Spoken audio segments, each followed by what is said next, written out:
Nous sommes le mercredi 23 octobre 2019 et c'est l'heure des informations sur la télévision de la famille. Au sommaire de cette édition, le Conseil des ministres hebdomadaire tenu ce jour sous la présidence du Premier ministre Christophe-Marie Dabiré. Mesdames et messieurs, bonsoir et merci d'être des nôtres sur la télévision de la famille.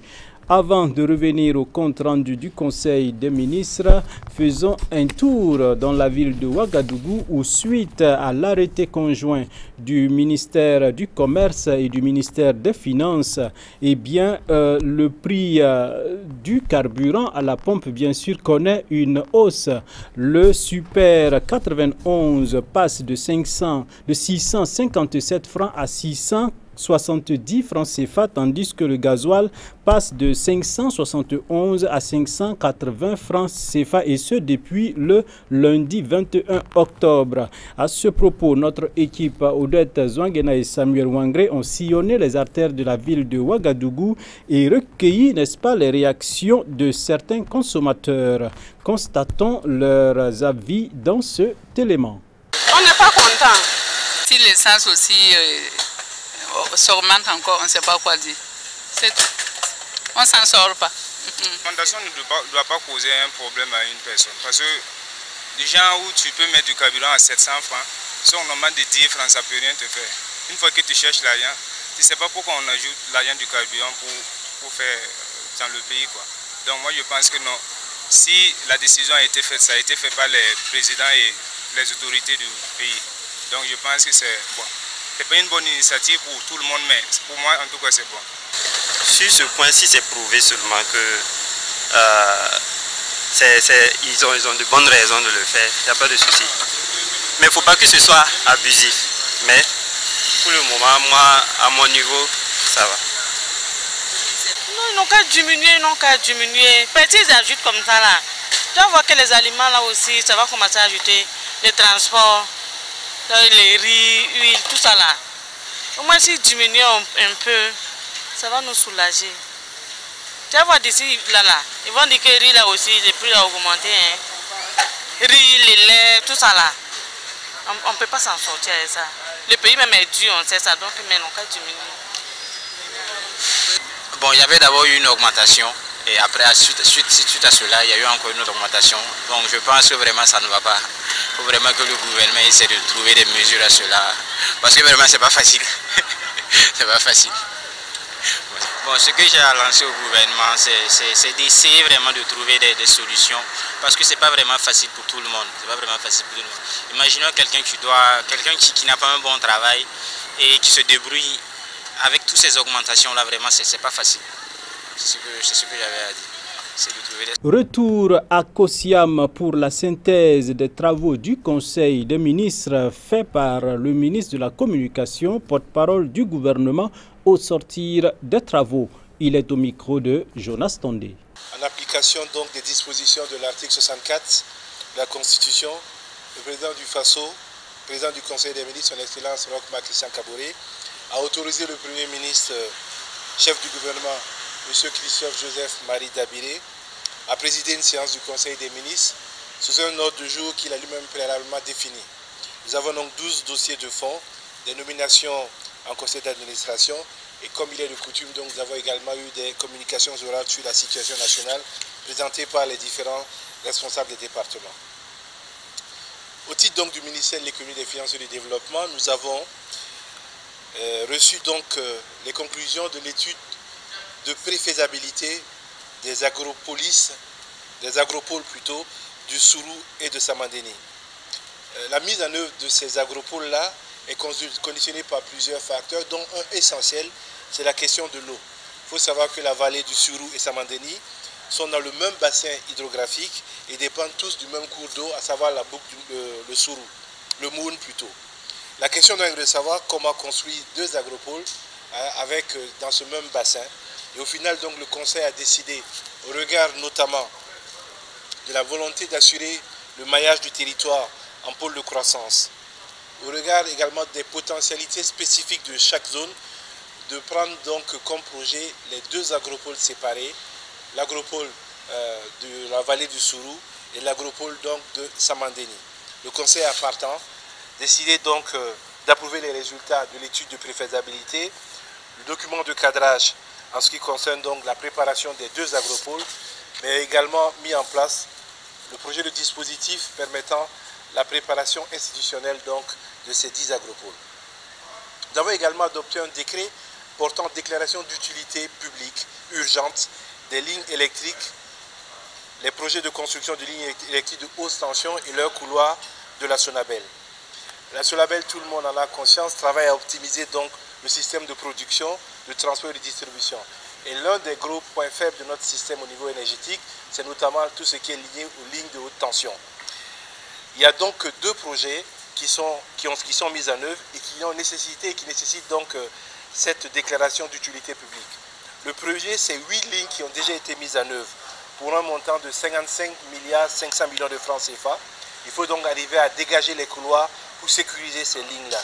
Il y a ensuite 8 autres projets de haute tension qui sont en cours et eux ont un financement de 202 milliards 447 millions de francs CFA.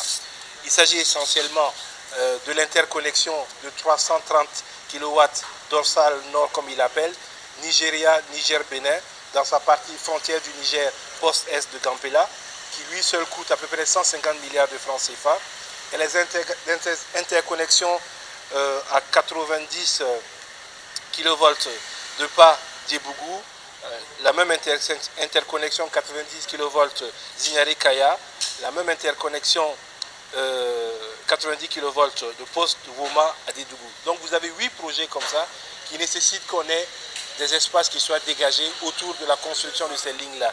Il s'agit essentiellement de 60 mètres, 30 mètres de part en part donc, de la ligne de haute tension.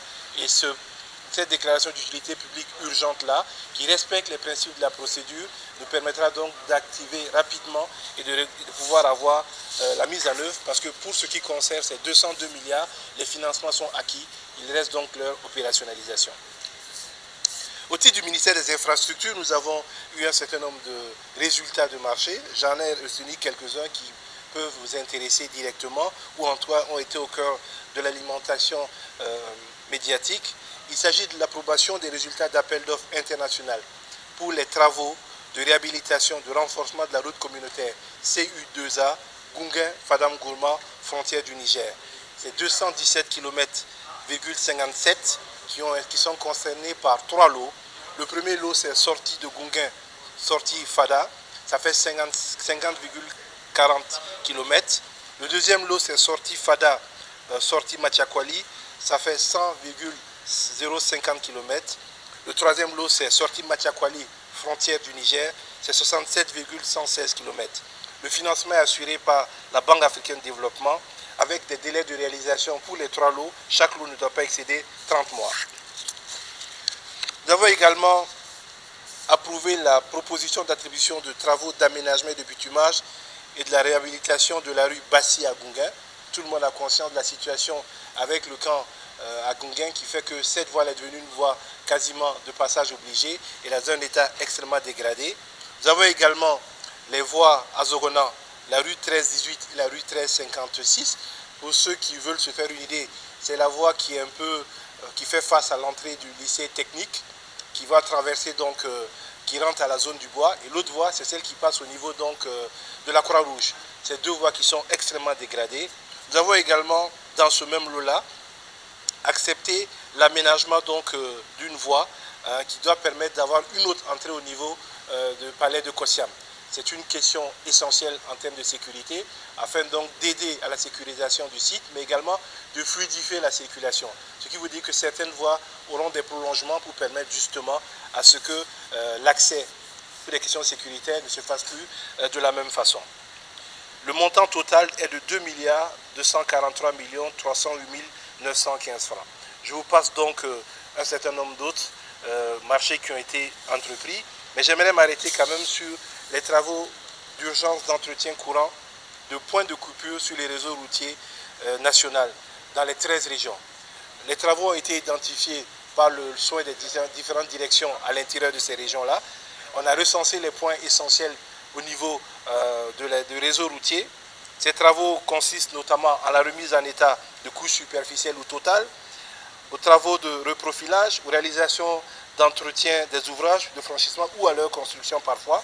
C'est 26 lots qui ont été attribués donc dans les 13 régions du Burkina Faso pour un montant d'à peu près d'un peu plus de 6 milliards de francs CFA. Voilà ce que nous avons eu en résumé. Le détail, donc vous aurez dans le Conseil des ministres tous les autres détails. Je voudrais m'arrêter sur une communication orale qui pour nous est très importante. C'est la 16e édition de la Semaine nationale de la citoyenneté, l'édition de 2019, avec bien sûr la journée du 28 qui est considérée comme la journée nationale des drapeaux et symboles de l'État. À cette occasion, donc, toutes les institutions de la République, que ce soit au niveau déconcentré ou au niveau central, au niveau des ministères, tout le monde devra observer donc la levée des couleurs donc, ce lundi 28 octobre et également procéder à la lecture d'un message afin que les questions d'unité nationale symbolisées par le drapeau et les symboles de notre État soient acquis et respectés par tout le monde. Kais Saïd et nous sommes en Tunisie, a prêté officiellement serment aujourd'hui et devient le président de la Tunisie. On se rappelle qu'il a été élu le 13 octobre dernier avec plus de 70% des voix. Quasi inconnu sur la scène politique il y a encore quelques mois, Kais Saïd est devenu ce mercredi le nouveau chef de l'État tunisien. À 61 ans, cet enseignant de droit constitutionnel, réputé austère mais bon connaisseur des dossiers économiques et institutionnels, prend la suite de Béji Caïd Essebsi. Kais Saïd a prêté serment face au Parlement et aux plus hauts responsables laïcs et religieux.